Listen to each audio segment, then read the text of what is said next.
Mais non, mais en effet, donc le Spurs contre Knicks, c'était le fameux match entre les 40 points et 20 rebonds de Wembanyama contre les plus de 60 points de Jalen Brunson. Et c'est vrai que le match est assez fascinant. Un des meilleurs matchs de la saison, je trouve. Alors même que bon, c'est les sur les Spurs, donc c'est pas forcément idéal, mais c'est un des meilleurs matchs de la saison, je trouve. Et notamment, bon, il y a plein de trucs qu'on pourrait dire sur l'attaque et peut-être qu'on va le faire, mais moi je voulais surtout parler de la défense. Parce qu'on a pas mal évoqué les progrès offensifs ces derniers temps, mais la défense, ce match-là est absolument fabuleux, je trouve, de la part de Wembanyama. Et surtout, le match illustre parfaitement la valeur de Wembanyama comparé en fait à quand il est pas là. Tu sais, c'est avec lui ou sans lui.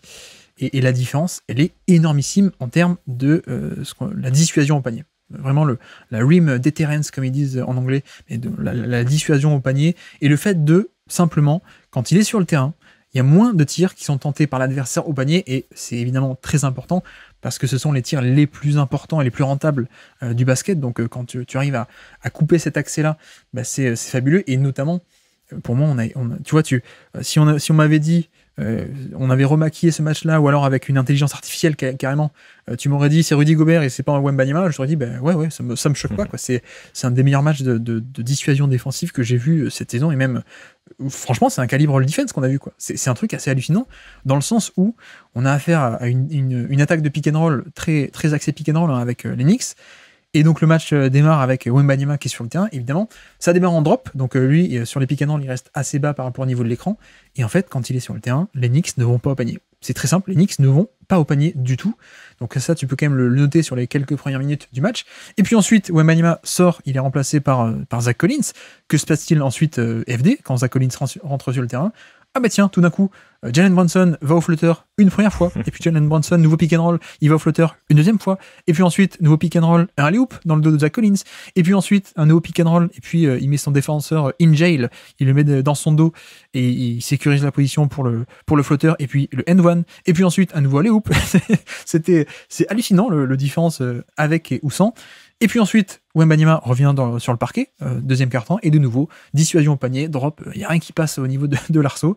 Et puis de nouveau, Wembanyama sort du terrain, et là, que se passe-t-il? Ah bah tiens, des lobes sur pick and roll pour aller au panier, et donc là, on arrive à obtenir des layups pour leur des dunks, carrément, pour les Knicks. Et puis ensuite, on a aussi quelques systèmes assez sympathiques, dans le sens où les Knicks font ce qu'on appelle un fake pistol, tu sais, donc pistol action, c'est le meneur qui remonte la balle côté du terrain sur l'aile, qui le donne à un autre, mais là, il y a un fake, donc le classique de Jalen Brunson, et plutôt que de faire la passe, il garde le ballon et il va au panier. Donc on arrive à trouver des moyens de contourner un peu tout ça.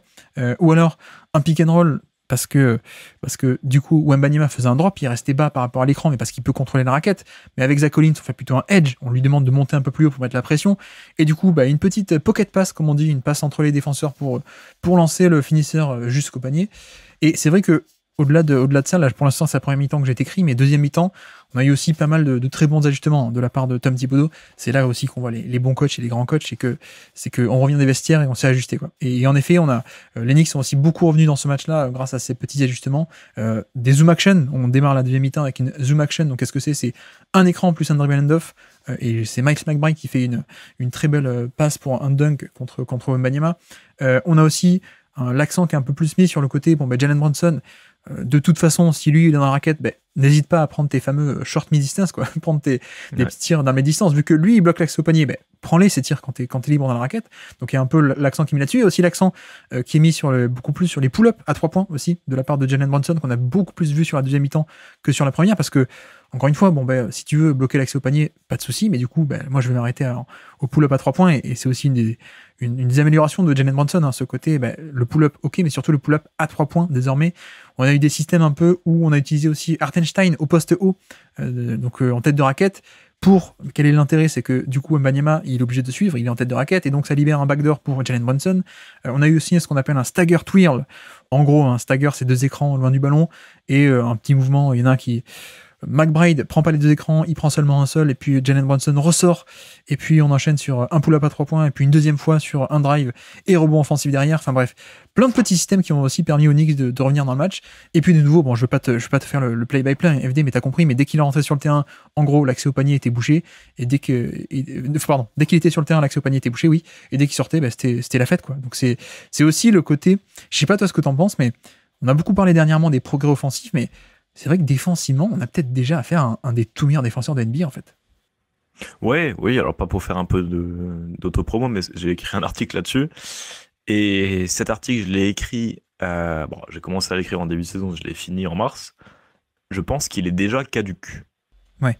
Dans le sens où, en fait, ce que je décris, c'est le Wembanyama d'il y a un mois, ou d'il y a un mois et demi. Et c'est plus le Wembanyama d'aujourd'hui, en fait. Et après, je le dis aussi dans l'article, mais ce qui est fou avec sa saison, c'est les progrès, les progrès perpétuels qu'il y a dans sa saison. Et offensivement, effectivement, on pourra en parler lors du match contre Denver, mais défensivement aussi, dans le sens où février-mars, on est encore dans le balbutiement de la défense pick and roll où il est déjà très fort, mais tu vois qu'il y a encore des progrès à faire. Euh, Là, par contre, oui, tu as cette dissuasion, tu as cette couverture d'espace qui est unique. Et en fait, juste ça fait que, effectivement, c'est pour moi un des défenseurs avec le plus d'impact en NBA déjà à l'heure actuelle. Ouais. Je sais pas si tu as vu la déclaration de Draymond Green, ça vaut ce que ça vaut, mais qui disait, en fait, non, je me suis trompé, c'est lui le Defensive Player of the Year. Oui, oui. Est-ce qu'il n'y aurait pas un petit contentieux avec Rudy Gobert, potentiellement? Il y a peut-être Non, ça, mais oui. Il y a peut-être ça. en effet, c'est marrant ce que tu dis. J'ai l'impression que tout contenu produit sur Wembanyama, de toute façon, est caduque 2 semaines plus tard. Ouais. On en rigole un peu, on fait des blagues sur Twitter, mais c'est un peu vrai, quoi. C'est un peu vrai, c'est-à-dire. Mais là, honnêtement, là, tu me dis, c'est une performance de Rudy Gobert au pic de sa forme contre, je sais pas, imagine, c'est le Jazz qui joue comme ça. Tu trafiques les images et tu me fais croire que c'est le Jazz avec Rudy Gobert. J'y crois totalement. J'y crois totalement et c'est assez impressionnant. Et voilà, je t'ai décrit que la première mi-temps, mais c'est pareil la deuxième. Hein, avec dès qu'il sort, on a de nouveau Brunson qui se fait plaisir sur des drives, sur des pick and roll, qui envoie des lobes, etc. Il y a eu un dernier ajustement qui a été en toute fin de match de bon, finalement, on va essayer carrément de pas aller sur Wembanyama. Donc juste plutôt que faire des pick and roll, juste en fait, on va faire attaquer Brunson sur isolation ou alors sur pick and roll entre petits. Et sauf que même là, ça n'a pas tout le temps marché en fait, parce que j'ai noté 4-5 fois d'affilée la même possession, la même isolation jouée. Sauf qu'il y a 3 fois sur 5 où il y a Wembanyama qui est en deuxième rideau et qui va quand même gêner sur une isolation, quoi. Ou alors qui limite l'isolation de Brunson où il est obligé de s'arrêter à mi-distance, quoi. Donc franchement, le coaching de Thibodeau c'est assez impressionnant. Mais la défense de Wembanyama, pour moi, c'est une vraie masterclass. Et là où c'est d'autant plus impressionnant, c'est que c'est face à une des tout meilleures attaques de pick and roll et qui va au panier de NBA, en fait. Et tu vois, je me souviens du match à Noël, New York contre Milwaukee. Brunson, contre la défense d'élite des Bucks, le drop pick and roll des Bucks de d'habitude, hein, Brook Lopez, Giannis, etc. Il leur a fait tout ce qu'il voulait aux Bucks à Noël. Et là non. Et là non. Et en plus, c'est il y a plein de petits détails aussi qu'on voit pas forcément, des petits ajustements dans le match. C'est-à-dire, t'as une première fois où j'en ai parlé tout à l'heure, mais il y a une zoom action avec McBride qui fait qu'il y a une petite passe, une drop-off passe qui est donnée dans le dos de Wembanyama pour un dunk. Ok. Une fois d'après, plus tard dans le match, t'as un nouveau dribble hand-off ou une nouvelle zoom action. Et là, Wembanyama, il s'ajuste et il met la main dans la trajectoire de passe et il intercepte la balle, tu vois. Il y a plein de petits ajustements comme ça. Ou alors la hauteur d'écran, il s'ajuste une première fois par rapport au premier pick and roll, il monte un peu plus haut pour dissuader ou plein de petits trucs comme ça. Et tu te dis, mais ouais, mais c'est assez fabuleux, quoi. Et je pense qu'en ce moment, on a beaucoup de paillettes dans les yeux parce que pull-up à 3 points, parce que pick and roll inversé, etc. On va en parler. Je pense que tu as vu aussi le match contre Denver. Mais ouais, pour moi, le match défensif de Wembanyama, sachant que le talent défensif autour de lui n'est quand même pas top. Alors, il y a des bons défenseurs en premier rideau.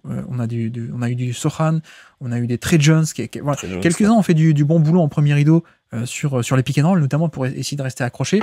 Donc c'est pas mal, mais c'est quand même pas la folie, quoi. Il y a des trucs bien. C'est pas non plus une équipe de tanking complètement nulle du mois d'avril, hein, je veux dire. C'était quand même pas mal. Il y a 2-3 bons éléments. Mais je sais pas si tu vois ce que je veux dire, mais on a quand même affaire à une équipe qui est pas top, et pourtant, la performance défensive de seulement Wembanyama plus 2-3 bouts de bois, bah ouais, c'était assez bluffant, quoi. C'était assez bluffant contre, comme dit, une équipe qui d'habitude est maestro dans cet exercice du pick and roll et pour aller au panier, quoi. Donc, d'autant plus bluffant, je trouve. Ouais, c'est ce que je dis aussi dans l'article. En fait, j'ai hâte de le voir avec des vrais outils en défense extérieure à côté de lui pour voir vraiment ce que ça va donner. Puisqu'effectivement, là, bon, du coup, c'est bien parce qu'on voit des highlights, parce qu'il est obligé de combler beaucoup d'espace. Mais c'est vrai qu'une fois qu'il aura des meilleurs défenseurs autour de lui, ça pourra être encore plus impressionnant.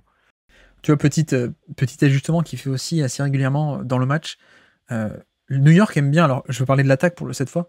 New York aime bien ice le pick and roll. Qu'est-ce que c'est ice? C'est juste empêcher d'aller au milieu. Donc sur un pick and roll, ils forcent, ils empêchent le joueur de prendre l'écran et ils orientent vers la ligne de fond. Qu'est-ce que fait Wembanyama? Plutôt que de poser l'écran dans le sens où il devait le poser et donc dans un certain sens, mais New York veut l'empêcher ça, bah, qu'est-ce qu'il fait? Il s'ajuste la deuxième fois et donc plutôt que poser l'écran, il change l'angle de l'écran et il s'écarte de suite au pick and pop. Et du coup, il y a une passe facile plutôt que de se laisser enfermer sur un écran qui n'aurait servi à rien parce que New York était orienté dans le bon sens, etc., etc. Voilà, c'est que des petits ajustements comme ça qui sont assez fabuleux. Je trouve aussi que les Spurs offensivement sur ce match-là ont été très bons, hein, notamment Devin Vassell, je crois que c'était son dernier match de la saison avant d'être out sur l'Est de l'année, mais très très bon Devin Vassell sur les fameuses zoom action notamment, donc un écran plus un dribble and off. Il est sorti de là, il a fait pas mal de très bons trucs, de très belles passes, il a fait des trucs backdoor, des pull-ups aussi, évidemment, ça on le connaît. Voilà, franchement, très très bonnes actions, des pick and roll aussi à deux qui étaient assez intéressants entre les deux, hein, Wembanyama et Vassell. Et il y a même un système qui m'a beaucoup plu, et ça me permet aussi de parler de Mitchell Robinson, qui je trouve qui est pas en grande forme, hein. Il est revenu, mais il est pas en grande forme. Non. Mais t'as un système hyper marrant, qui montre aussi à quel point Wembanyama est aussi un peu une anomalie. Ce qu'on appelle juste un UCLA cut. Tu vois ce que c'est, toi? C'est-à-dire, on donne la balle sur l'aile, il y a un back screen, donc un écran qui est juste. Wembanyama est censé prendre un écran pour passer de la ligne à 3 points vers le poste bas et aller s'installer au poste bas. Voilà, c'est juste un UCLA cut, très simplement. Que se passe-t-il sur ce cut, sur cet écran? Mitchell Robinson, il contourne l'écran et il va dans la zone du post-up. Il dit bon, ok, j'y vais, je m'installe. Et en fait non, le système appelé en sortie de temps mort par Popovich, c'est un UCLA cut, mais pour un 3 points de Wembanyama. Et donc en fait, Mitchell Robinson, il va s'installer au poste bas comme s'il allait au poste bas, mais non, parce que Wembanyama, lui, il file dans le corner et puis il a un 3 points ouvert comme ça. Et tu te dis mais qui fait ça en fait? Qui fait ça? Parce que même Jokic il fait pas trop ça, quoi. Et donc j'ai bien aimé aussi cet aspect offensif des Spurs et le play calling de Popovich, hein. Il y a pas mal de systèmes assez sympas, mais celui-ci m'a fait sourire parce que vraiment c'est le côté t'as un géant qui est dominant défensivement, qui est aussi très bon au poste bas, on l'a vu, et qui là en fait sur un simple cut où tu te dis bon c'est le classique, hein, le cut pour aller m'installer au poste bas, non, lui il va punir le mec qui contourne l'écran, il va directement sur le pick and pop dans le corner, quoi. Donc c'était assez marrant, mais voilà, je pense qu'on a plein de plus trucs à dire sur ce match là. Merci d'avoir écouté cet extrait. S'il vous a plu, l'émission complète est disponible en description et on se donne rendez-vous sur le feed principal du Basket Lab pour l'intégralité des podcasts. À bientôt.